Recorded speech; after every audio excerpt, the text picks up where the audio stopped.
Hi everyone, कैसे हो आप सभी लोग। आई होप आप लोग अच्छे होंगे। मैं हूं राहुल जयसवाल एंड स्वागत करता हूं आप सभी का एक बार फिर हमारे यूट्यूब चैनल JR ट्यूटोरियल्स में। फ्रेंड्स, आज अगेन आपके सामने एक मोस्ट इंपॉर्टेंट 7th स्टैंडर्ड के लिए हिस्ट्री सब्जेक्ट का लेक्चर वीडियो लेकर आ गया हूं, जिसमें आज के दिन हम लोग पढ़ने वाले हमारे 7th हिस्ट्री का एक और नया चैप्टर, फ्रेश एंड बेहतरीन चैप्टर, जिसका नाम है चैप्टर नंबर 3 रिलीजियस सिंथेसिस। आज हम इस चैप्टर का लेक्चर नंबर 1 आपके लिए लेकर आ गए हैं, जो कि अगेन एक बहुत ही ज्यादा इंपॉर्टेंट लेक्चर वीडियो होने वाला है। तो दोस्तों, आज का जो वीडियो है इसमें आपको समझ में आएगा कि किस प्रकार जो रिलीजियस होता है, रिलीजियस आपको पता है, religious is nothing but the religion, यानी सभी का धर्म। आपको पता है हमारे इंडिया ही एक ऐसा कंट्री है जिसमें बहुत सारे अलग अलग टाइप के धर्म प्रेजेंट है। जैसे कि अगर नॉर्मल तौर पे बात किया जाए, सबसे ज्यादा हिंदू है, फिर मुस्लिम है, सिख है, ईसाई है, यानी कि बहुत सारे ऐसे धर्म है, रिलीजियंस है जो आपस में मिलजुल के एक साथ रहते हैं। तो इसी रिलीजन का सिंथेसिस कैसे करना है, यानी कि एक तरीके से कॉम्बिनेशन, ठीक है ना, कि यानी कि बहुत सारे ऐसे संत आए, बहुत सारे ऐसे महात्मा आए, बहुत सारे ऐसे हिस्टोरियन आए जिन्होंने अलग अलग बातें कही थी रिलीजियंस को लेके। किन्होंने बोला कि रिलीजियंस अच्छा होता है, हमें मिलजुल के रहना चाहिए। किसी ने बोला कि नहीं, हमें रिलीजियंस के नाम पे नहीं रहना चाहिए, हमें एक ह्यूमैनिटी के नाम पे रहना चाहिए। तो ऐसे लोगों ने अलग अलग तरीके से बातें करना शुरू कर दिया जब हमारा ये सब टाइप चल रहा था। तो इस चैप्टर में, आज के इस लेक्चर वीडियो में हम आपको बताएंगे कि क्या होता है रिलीजियस सिंथेसिस, कुछ इंट्रोडक्शन पॉइंट ऑफ व्यू चीजें बताएंगे, और एक सबसे इंपॉर्टेंट चीज बताएंगे भक्ति मूवमेंट के बारे में कि भक्ति मूवमेंट क्या होता है।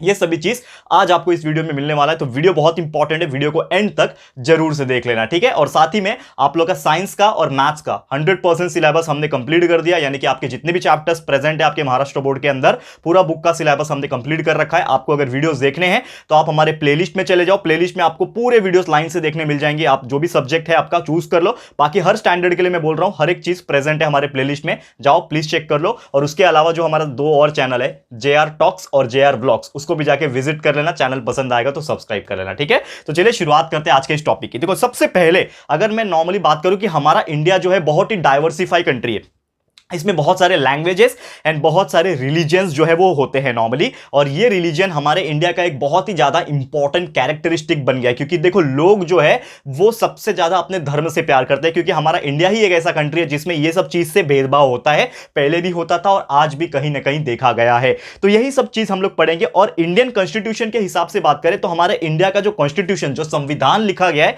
जो मैंने पॉलिटिकल साइंस में आपको पढ़ाया होगा, सिविक्स में आपको पढ़ाया होगा, तो वो जो संविधान लिखा गया उसमें भी नॉर्मली बहुत सारे ऐसे रूल्स एंड रेगुलेशंस और पॉलिसीज है जो रिलीजियंस को बढ़ावा देता है। बढ़ावा इन द सेंस, मैं ऐसा नहीं बोलूंगा कि बढ़ावा देता है, लेकिन एक इक्वालिटी भी देता है। क्योंकि देखो वहां पे एक ये भी है, एक क्लॉज ऐसा है, एक पॉलिसी ऐसा है, that is equality, right to freedom, right to equality, आपको पता है। तो कहीं ना कहीं ये सब चीजें जो है होती है, और इसीलिए हमारा जो इंडिया है सेक्युलर कंट्री माना जाता है। सेक्युलरिज्म इसमें बहुत ज्यादा है। और हमारा जो बीच का टाइम था, जो मिडिवल पीरियड था हमारे इंडिया का, आपको पता है there are 3 steps in history.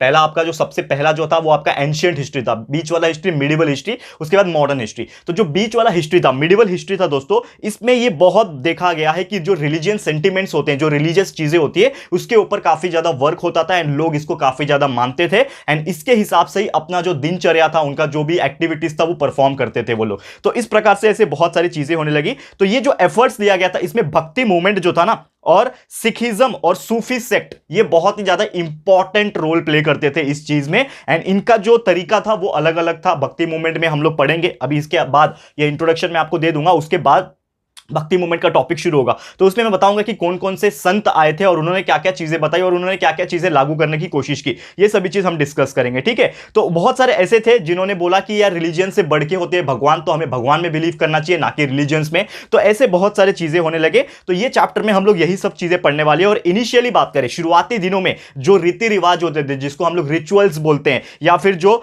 ब्रह्म ध्यान होता है, ठीक है ना, ब्रह्म ध्यान हो गया, ये बहुत ही ज्यादा इंडियन रिलीजियस में माना जाता था। और हमारे इंडिया के लोगों के लिए, जो हमारे इंडिया की लाइफ होती है, जो इंडिया की जिंदगी होती है, यानी हमारे लोगों की जिंदगी जो होती है, उसके लिए सबसे बड़ा जो फैक्टर होता है वो रिलीजियंस ही होता है, रिचुअल्स ही होता है। जैसे कि आपने देखा होगा कि बहुत सारे ऐसे लोग हैं जो अपनी जान गंवा देंगे लेकिन अपना जो रिलीजन है, जो धर्म है, वो परिवर्तन नहीं करेंगे, या फिर बहुत सारे ऐसे जो चीज है वो उसके खिलाफ नहीं जाएंगे, धर्म के खिलाफ नहीं जाएंगे, कुछ गलत काम नहीं करेंगे। रिचुअल्स, जो उनका संस्कृति है, जो उनका रीति रिवाज है, उनके खिलाफ वो काम नहीं करेंगे। ऐसे बहुत सारे लोग आपको आज के डेट में भी इंडिया में मिल जाएंगे। हम अपने गर्दन कटवा सकते हैं, लेकिन हमारा जो रिलीजियंस है उसको हम लोग छेड़खानी नहीं होने देंगे। तो ये जो मानना था, खासकर हमारे जो पूर्वज थे, हमारे जो एंसेस्टर्स थे जिन्होंने फ्रीडम फाइट किया हमारे लिए, हिस्टोरियन मुगल्स लोग बोलते थे धर्म परिवर्तन कर लो अपना, आप मुगल बन जाओ। हिंदुस्तान वाले क्या बोलते थे, नहीं बनेंगे, आप हमारा सर काट दो चलेगा लेकिन हम नहीं बनेंगे। तो इस प्रकार के ब्रेव लोग थे हमारे कंट्री के अंदर, इसीलिए यार ये सब चीज देखते हुए तो हमें आजादी मिली है।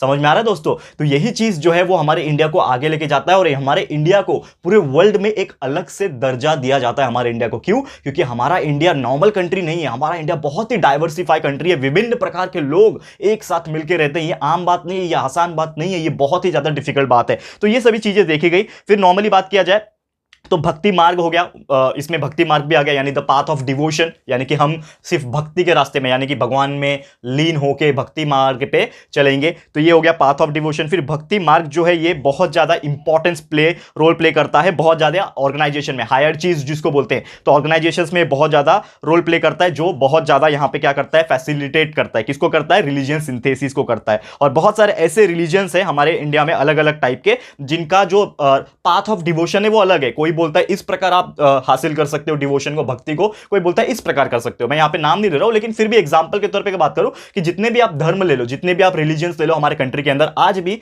हर एक का जो तरीका है वो अलग अलग होता है ना। तो हम मंदिर में, जैसे कि आपने मूवीज बहुत सारे बने हैं इसके ऊपर, तो आपने मंदिर में देखा होगा कि मंदिर में हम नारियल लेके जाते हैं, अगरबत्ती लेके जाते हैं, बहुत सारी चीज लेके जाते हैं, ठीक है ना। चर्चेस जो होते हैं उसमें हम लोग कुछ दूसरे चीजें लेके जाते हैं, ठीक है ना। मस्जिद जाते हैं तो हम किसी और चीज को लेके जाते हैं। तो जो तरीका होता है वर्शिप करने का या फिर डिवोशन का जो तरीका होता है, हर एक रिलीजन का अलग अलग होता है और ये चीज माना जाता है। तो ये जो भक्ति मूवमेंट है ना दोस्तों, तो ये भक्ति मूवमेंट जो है ये बहुत ही ज्यादा इंपॉर्टेंट रोल प्ले करता है कॉमन पीपल के लिए, यानी कि जो आम नागरिक होता है, कॉमन पीपल होता है, उसके लिए बहुत ज्यादा इंपॉर्टेंट रोल प्ले करता है।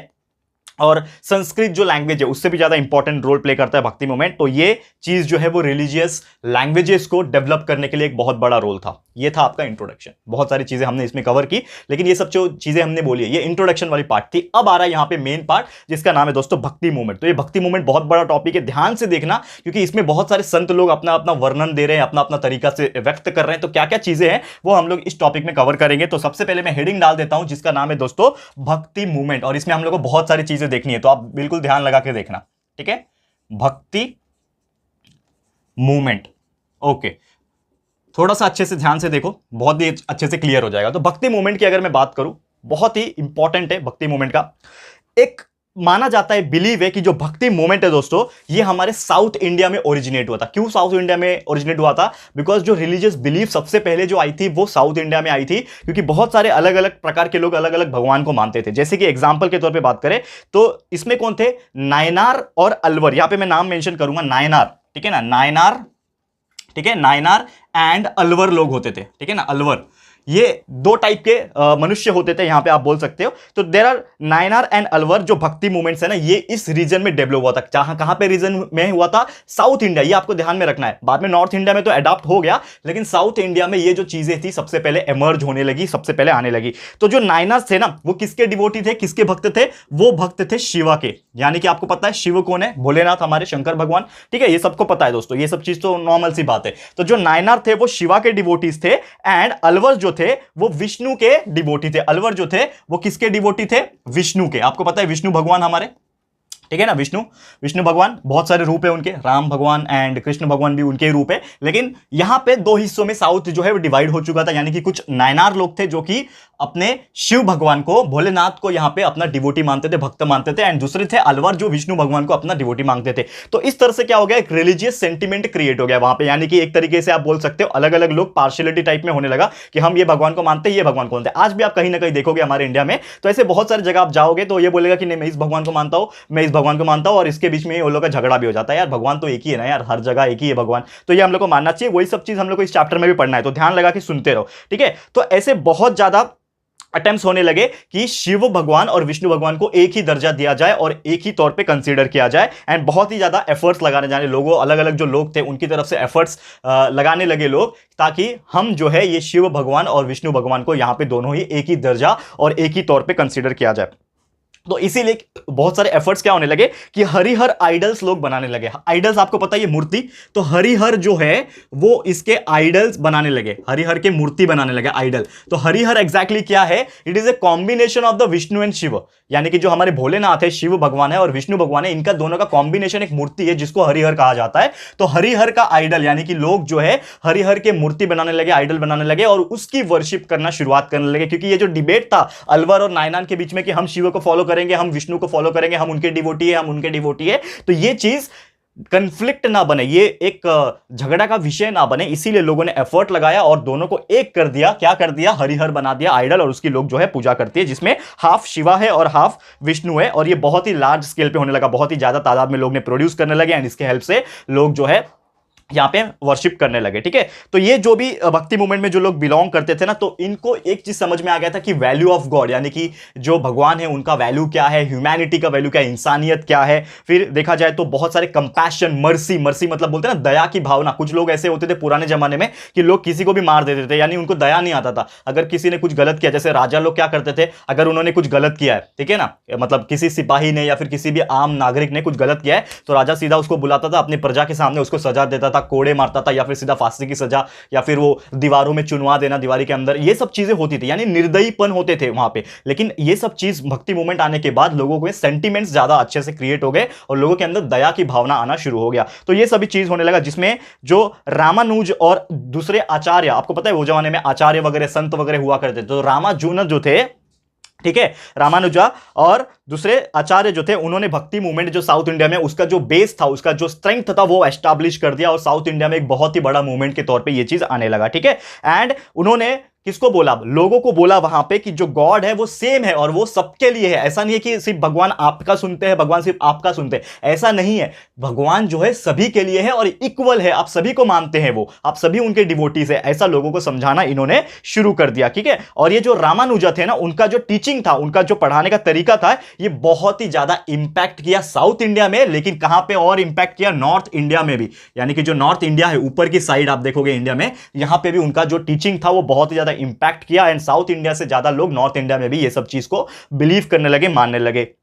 तो संत रामानंद जो थे वहां पे उन्होंने भक्ति मूवमेंट को बहुत ही ज्यादा स्ट्रेंथन किया। किसकी बात कर रहा हूं मैं? संत रामानंद। ठीक है, यहां पे ये भी मेंशन कर देते हैं, संत रामानंद जो थे, इन्होंने बहुत ही ज्यादा स्ट्रेंथ प्रोवाइड किया भक्ति मूवमेंट को यहां पे, और खासकर कहां पे? नॉर्थ इंडिया में प्रोवाइड किया। तो एक और संत थे बहुत फेमस, आपको पता है, संत कबीर। तो संत कबीर जो थे वो बहुत ही ज्यादा वेल नोन यहां पे थे, किसमें? भक्ति मूवमेंट में बहुत ही ज्यादा वेल नोन संत थे। इनका नाम तो मतलब आपने बहुत बार सुना होगा, बहुत ही फेमस संत थे।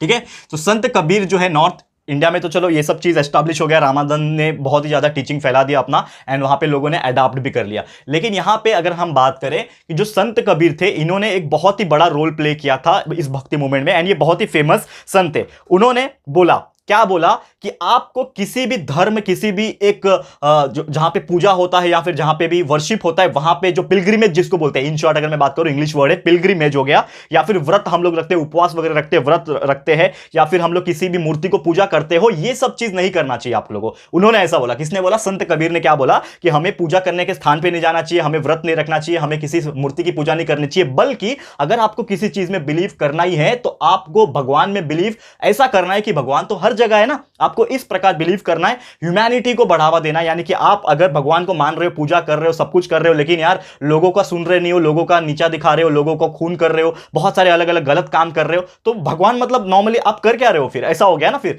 तो नॉर्मली आप एक तरीके से भगवान की पूजा कर रहे हो, दूसरी तरफ गलत काम कर रहे हो। तो ये संत कबीर इसके खिलाफ थे और उन्होंने बहुत सारी चीज बोली कि आपको ये सब चीज मानना ही है तो आप ह्यूमैनिटी में मानो, और कोई भी कास्ट, कोई भी क्रीड, कोई भी सेक्टर, कोई भी रिलीजन के अगेंस्ट में उन्होंने बोला कि सब जो जाति है, रिलीजियंस है, सब जो है वो सेम है और आपको सेम जैसा मानना चाहिए। और वो जो संत कबीर थे वो कभी भी कोई भी भेदभाव नहीं करते थे, किसी के भी सपोर्ट में या फिर किसी के भी खिलाफ नहीं बोलते थे, वो एक तरीके से सबको ट्रीट करते थे। बोलते थे कि humans are equal and gods are equal to all, ये ऐसा वो बोलते थे। ठीक है ना, एंड उन्होंने हिंदू मुस्लिम यूनिटी को बढ़ाने की बहुत ज्यादा कोशिश की, क्योंकि आपको पता है कि हमेशा से एक विवाद रहा है, बाकी रिलीजियंस का तो इतना नहीं, लेकिन हिंदू एंड मुस्लिम ये दो ऐसे रिलीजियंस है जो हमारे इंडिया में बहुत पहले से ही विवाद करते हैं एंड आज भी कहीं ना कहीं होता है इसका विवाद, लेकिन इन्होंने बहुत ज़्यादा कोशिश की थी, अपनी तरफ से एफर्ट लगाई थी कि हम जो है इस हिंदू मुस्लिम यूनिटी को एक साथ लेके आए, यानी कि एक ही साथ हिंदू मुस्लिम लोग मिलकर काम करें। और ये जो बहुत ही ज़्यादा उनके एफर्ट्स के कारण, ठीक है ना, उनके मेहनत के कारण हिंदू और मुस्लिम जो है वो एक साथ आ सके, ठीक है ना। उस टाइम पे जो है उनका जो बॉन्डिंग था वो काफ़ी ज़्यादा स्ट्रांग होने लगा। फिर बंगाल में क्या हुआ, अभी ये तो बात हो गई हमारे नॉर्थ साइड वगैरह में। फिर बंगाल में क्या हुआ कि जो चैतन्य महाप्रभु थे, ठीक है ना, उन्होंने कृष्ण भक्ति को एस्टैब्लिश किया। अब चैतन्य महाप्रभु, देखो एक और यहां पे संत आ गए, चैतन्य महाप्रभु, ठीक है ना। देखो मैंने आपको बोला ना, ये भक्ति मूवमेंट में आपको बहुत सारे संत के बारे में जानने मिलेगा और उन्होंने क्या क्या चीजें बोली, ये सब चीज आपको पता चलेगा। तो चैतन्य महाप्रभु जो थे, उन्होंने यहां पे बंगाल में क्या किया, एक तरीके से इंपॉर्टेंस बताया। किसका इंपॉर्टेंस बताया? कृष्ण भक्ति का। जैसे कि यहां पे जो नायनार और अलवर थे, उन्होंने क्या बोला था कि ये शिवा और विष्णु का डिबेट चल रहा था, तो उन्होंने एक सॉल्यूशन निकाला हरिहर आइडल का, यानी दोनों का कॉम्बिनेशन। वैसे ही यहां पे जो चैतन्य महाप्रभु थे, उन्होंने भक्ति मूवमेंट के थ्रू यहां पे जो बंगाल था उसमें क्या करने लगे, वो विष्णु भक्ति का, कृष्ण भक्ति का यहां पे बहुत ज्यादा इंपॉर्टेंस करने लगे। और उनकी टीचिंग की वजह से बहुत सारे लोग ने, यहाँ पे जो पीपल जो थे वो क्या करने लगे, भक्ति मूवमेंट को ज्वाइन करने लगे। और उन्होंने कोई भी कास्ट या फिर क्रीड जो था, कहां से आ रहा है, क्या जेंडर है, ये सभी चीज बिना देखे ये सब चीज को एक्सेप्ट करना शुरू कर दिया। और लोग जो है ज्यादा से ज्यादा यहां पे जुड़ने लगे। और उनके इन्फ्लुएंस में, उनके बोलने के तरीके से अगर बात करूं, एक और थे यहां पे शंकर देवा, उन्होंने भक्ति मूवमेंट को आसाम में भी स्प्रेड कर दिया। क्या कर दिया, क्या नाम है उनका, यहां पे मैं लिख रहा हूं शंकर देवा, ठीक है ना, शंकर देवा। तो इन्होंने ये भक्ति मूवमेंट को कहां पे, आसाम में। अभी तो हम लोग कहां पहुंचे थे, बंगाल में पहुंचे थे, लेकिन बंगाल से रिलेटेड थोड़ा और ऊपर जाओगे तो आसाम आता है। तो शंकर देवा ने आसाम में भी ये भक्ति मूवमेंट को स्प्रेड करना शुरू कर दिया। और नारसी मेहता जो थे, वहां पे एक वैष्णव संत थे गुजरात में, यहां पे भी ये चीजें फैल गई। और धीरे धीरे जो है वो पूरा जो इलाका था वो कृष्ण का डिवोटी हो गया, यानी कृष्ण का भक्त बन गए। और उन्होंने एक संदेश भी दिया कि ऑल आर इक्वल, और इक्वालिटी कैसे लाना है, हमें समाज में एकता कैसे लाना है, इक्वल कैसे मानना है, ये सब चीज का संदेश जो है वो देने लगे। और वो जो थे पहले पोएट थे, गुजराती लैंग्वेज के पहले कवि थे। आपको पता है पोएट मतलब क्या होता है? जो कविताएं सुनाते हैं, जो फ्रेजेस सुनाते हैं, ऐसे जो होते हैं वो कविता जो सुनाने वाले क्या होते हैं, पोएट होते हैं। तो वो बहुत ही फेमस पोएट बन गए थे और पहले पोएट बन गए थे गुजराती लैंग्वेज के। किसकी मैं बात कर रहा हूं यहाँ पे? नरसी मेहता, ठीक है ना। देखो यहां पे ये चीज लिखा दे रहा हूं, ठीक है, नरसी मेहता की बात कर रहा हूं, ठीक है। तो ये सब छोटे छोटे पॉइंट जो है आप लोग इसको नोट डाउन कर सकते हो, आप लोग को याद रहेगा, ठीक है। और जो मैं बोलता हूं वर्ड्स, उसको भी आप साथ में रखो। और साथ में आपका जो टेक्स्ट बुक वगैरह अगर आप फॉलो करते हो तो उसको भी आप साथ में रख दो। क्या हो जाएगा कि अगर फॉर एग्जांपल आपको ऐसा लगता है कि ये पॉइंट्स इंपॉर्टेंट है, तो आप वहां पे भी अंडरलाइन कर सकते हो, ताकि आप लोग को बाद में स्टडी करने के लिए आसानी हो जाए। लेकिन हम जो है वो स्टोरी बेस में और कंसेप्चुअल नॉलेज के बेस पे आपको पढ़ाने की कोशिश करते हैं, तो हमारा थोड़ा तरीका अलग है। लेकिन ट्रस्ट मी दोस्तों, उम्मीद करता हूं कि यार आपको ये सबसे बेस्ट लगता होगा, ठीक है। चलिए आगे बढ़ते हैं। तो नॉर्मली ये चीज आपको समझ में आ गया। फिर संत मीराबाई, ठीक है ना, एक यहां पे संत मीराबाई है, उन्होंने कृष्ण का डिवोशन का इंपॉर्टेंस लोगों को समझाया कि कृष्ण भक्ति में लीन होना चाहिए, कृष्ण भक्ति करके कितना आनंद आता है। तो ये जो इंपॉर्टेंस है वो किसने समझाया? यहां पे संत मीराबाई ने, ठीक है। एक और संत आ गए यहां पे, देखो कितने सारे संत के बारे में हम लोग यहां पे पढ़ रहे हैं। अभी तो ये टॉपिक बहुत बड़ा है और आगे जाएगा, ठीक है। तो संत मीराबाई ने यहां पे इंपॉर्टेंस बताया कृष्णा का। और उन्होंने, वो पहली बात तो खुद जो संत मीराबाई थी वो खुद एक रॉयल फैमिली से बिलोंग करती थी। कहां से बिलोंग करती थी? वो मेवाड़ से। आपको पता है मेवाड़, राजस्थान, ठीक है। तो मेवाड़ से वो खुद बिलोंग करती थी, वो भी रॉयल फैमिली से, यानी कि रजवाड़े खानदान से वो बिलोंग करती थी। एंड वो खुद संत बन गई। देखो ना, संत बन के लोगों को कृष्ण डिवोशन यानी कि कृष्ण भक्ति में यहां पे लीन होना है, ऐसा वो समझाने लगी, ठीक है। और उन्होंने बहुत सारे चीजें देखी। उन्होंने अपना जो प्लेजर था, उन्होंने अपना जो राजपाट था वो सब छोड़ के लोगों के पास आ गई एंड यहां पे कृष्ण भक्ति समझाने लगी, ठीक है ना। और इन्होंने बहुत सारे डिवोशनल वर्सेस, यानी कि आप बोल सकते हो जो भक्ति वाले सॉन्ग होते हैं ना, डिवोशनल वर्सेस का मतलब होता है भक्ति सॉन्ग, ठीक है ना, डिवोशनल वर्सेस, ठीक है ना, इसको बोलते हैं भक्ति सॉन्ग। तो ये भक्ति सॉन्ग राजस्थानी लैंग्वेज में, यानी कि जो उनका लोकल लैंग्वेज था उसमें वो उन्होंने कंपोज करना यानी लिखना शुरू किया और लोगों को सुनाना भी शुरू किया। ये सब चीज होने लगा, ठीक है ना। तो राजस्थानी में भी और गुजराती में भी, ठीक है ना, ये दो चीज में करने लगा। और उनका जो डिवोशनल जो वर्स था यानी कि उनका जो सॉन्ग था, इससे लोगों को बहुत ज्यादा प्रेरणा मिलती थी और बहुत ज्यादा एक मोटिवेशन मिलता था, ठीक है। और साथ में उनको एक मैसेज मिलता था डिवोशन का कि कैसे भक्ति करना है, टॉलरेंस यानी कि सहन शक्ति कैसे होनी चाहिए, और ह्यूमैनिटी यानी कि लोग जो है किस प्रकार एक ह्यूमैनिटी को फॉलो करें, लोग इंसान को इंसान के जैसे ट्रीट करें, अपना गुलाम के जैसा ट्रीट ना करें। तो ये सभी चीजें जो है वो होने लगी किसके अंडर में? संत मीराबाई के अंडर में। क्लियर है? तो उम्मीद करता हूं ये चीज आपको समझ में आ गया होगा। फिर नेक्स्ट अगर हम बात करें कि एक और आए संत सेना, तो संत सेना जो थे ना वो बहुत ही ज्यादा इन्फ्लुएंशियल संत थे, यानी कि इनका जो दबदबा था, दबदबा मतलब क्या कि अगर वो कुछ चीज बोल रहे हैं तो काफी ज्यादा लोग सुनते थे, काफी ज्यादा तादाद में लोग सुनते थे। तो हम बात कर रहे हैं यहां पे संत सेना की, ठीक है। तो संत सेना जो थे बहुत ही ज्यादा इन्फ्लुएंशियल संत थे। एंड संत रोहिदास थे, वो भी बहुत ही बड़े ग्रेट संत थे। ये भी लिख देता हूं मैं, संत रोहिदास बहुत ज्यादा संत है यहाँ पे, ठीक है ना, क्योंकि ये आपका चैप्टर ही पूरा रिलीजियस के ऊपर है। तो ऐसे बहुत सारे संत, क्योंकि आपको पता है देयर आर सो मेनी संत हमारे इंडिया में रह चुके हैं और उन्होंने बहुत सारे ग्रंथ एंड बहुत सारी चीजें हमें बताई है और उसको हम लोग आज भी कहीं ना कहीं लोग फॉलो करते हैं, ठीक है ना। और संत जो रोहिदास थे वो बहुत ही बड़े ग्रेट संत थे और उन्होंने एक चीज बताया था। क्या बताया था? उन्होंने मैसेज दिया था इक्वालिटी का और ह्यूमैनिटी का। उन्होंने भी सेम चीज बोला कि हम इंसानों को इक्वल रहना चाहिए, यानी कि जाति धर्म ये सब चीज से परे हमें इक्वालिटी पे ज्यादा फोकस करना चाहिए और इंसानियत ह्यूमैनिटी पे ज्यादा फोकस करना चाहिए, ठीक है। फिर एक और थे सुदर्शन, तो एक बहुत ही महान पोएट थे वो हिंदी लिटरेचर के, हिंदी में जो होते हैं ना पोएट, तो वो बहुत ही महान पोएट थे, सूरदास, ठीक है ना, माफ करना सूरदास है ये, ठीक है ना, आपने नाम तो सुना होगा सूरदास, ठीक है ना। सूरदासा इंग्लिश में बोलते हैं लेकिन पढ़ते हैं इसको सूरदास है। तो आपने ये सूरदास तो ये बहुत ज्यादा फेमस सुना होगा, इनके एक फेमस गाना भी है, ठीक है ना, तो दर्शन दो समथिंग ऐसा है ना ठीक है। तो वो जो गाना है ना,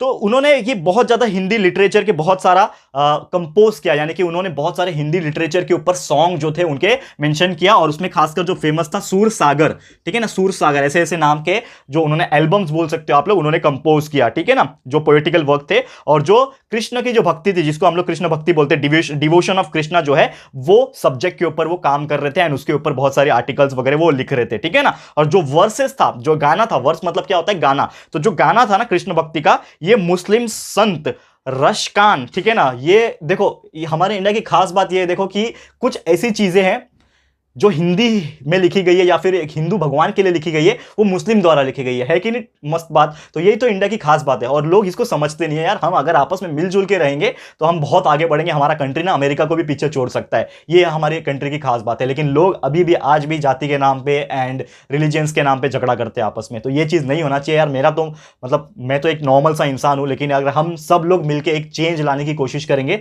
तो शायद फ्यूचर में इंडिया बहुत ज्यादा डेवलप कर जाएगा, ठीक है।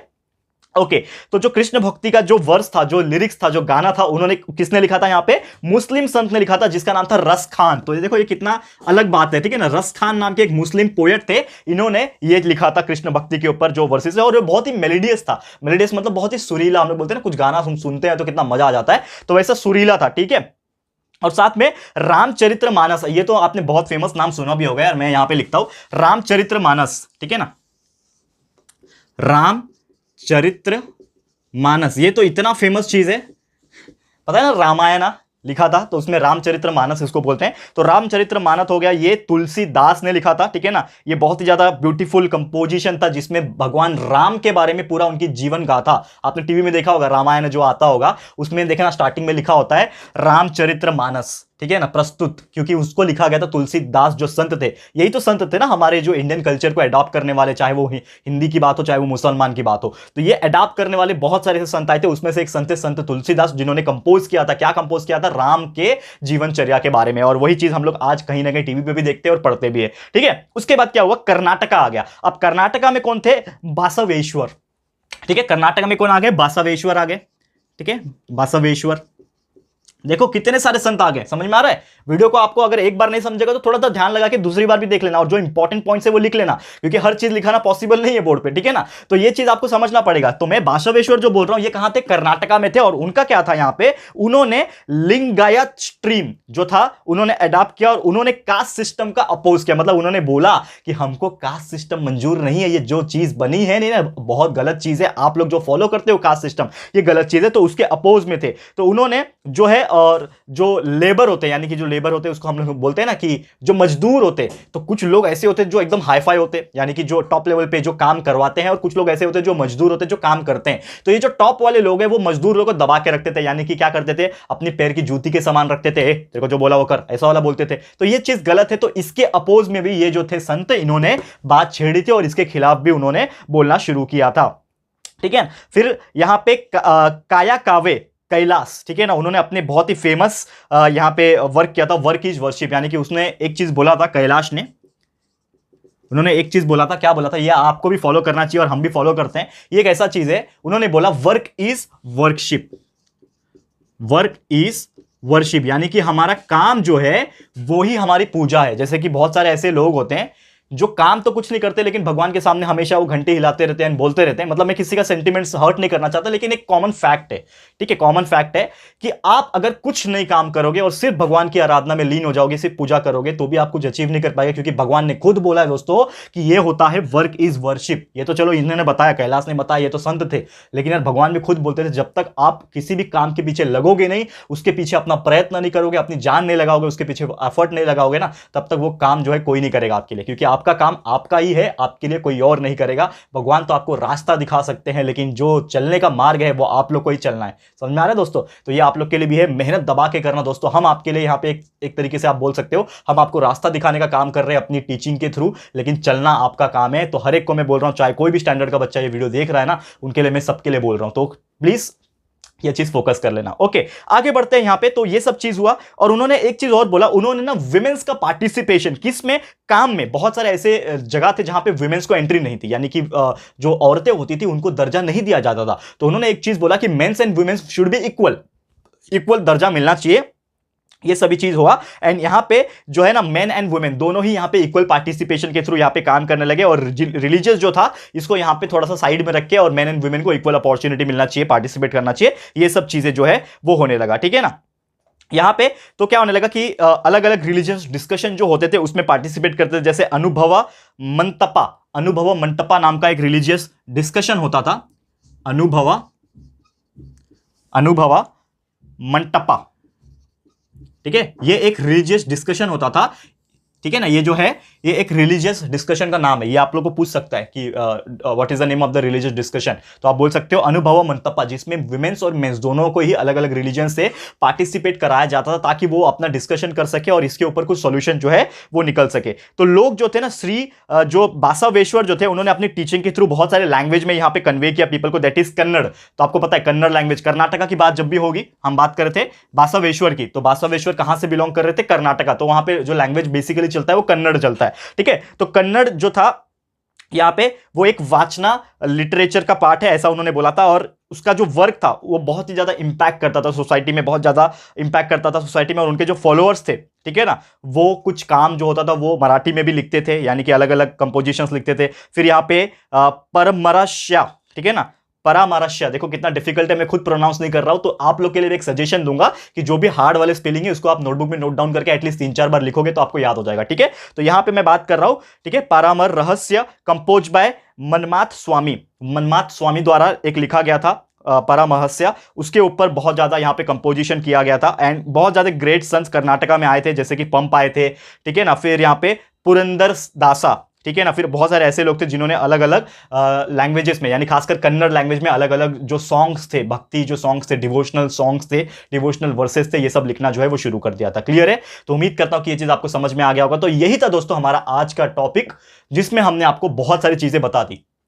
क्या बता दी दोस्तों? कि ये जो संत रिलीजियन जो है, यानी कि आप वो मैं भक्ति मूवमेंट की जो मैं बात कर रहा था, ये कितना डाइवर्सिफाइड है। यानी आपने आज देखा होगा कि लगभग मैंने 15 से 20 संत के नाम ले लिया, और उन्होंने क्या क्या चीजें बताई, ये सभी चीज, वो भी ऐसा नहीं कि सिर्फ एक ही जगह, अलग अलग स्टेट, साउथ में, नॉर्थ में, कर्नाटका में, गुजरात में, बंगाल में, यहाँ पे बहुत सारे ऐसी चीजें हमने बता दी कि जिन्होंने क्या क्या चीजें बताई आप लोग को, ठीक है। तो ये था पूरा ओवरऑल भक्ति मूवमेंट, लेकिन ये चैप्टर खत्म हुआ क्या यहाँ पे? नहीं, अभी यहाँ पे हमारा पहला लेक्चर आज मैं यहाँ पे स्टॉप कर रहा हूं, क्योंकि अगला लेक्चर जो होगा उसमें जो मैंने आपको एक चीज बताया, ठीक है ना, कहां गया? अनुभवा जो मंतपा था, ठीक है ना, उसमें एक और चीज यहाँ पे बिलोंग करता, जो कि था महानुभव पंथ। तो महानुभव पंथ का क्या यहाँ पे योगदान है, और ये सब चीजें कैसे हो रही है, आगे जाके हम लोग डिस्कस करेंगे हमारे लेक्चर नंबर 2 में, एंड पूरी कोशिश करेंगे कि लेक्चर नंबर 2 में ही हमारा ये चैप्टर जो है कंप्लीट हो जाए। तो उम्मीद करता हूं कि यार ये चीज आपको बहुत ही अच्छे से क्लियर हो गया होगा। तो बस आज के लिए हमारा जो वीडियो है दोस्तों बस इतना ही है, और उम्मीद करता हूं कि ये सब चीज आपको अच्छे से समझ में आ गया होगा। तो ये वीडियो आपको कैसा लगा दोस्तों, प्लीज हमें कॉमेंट करके बताइएगा, अपनी राय और सजेशन जरूर से दीजिएगा वीडियो को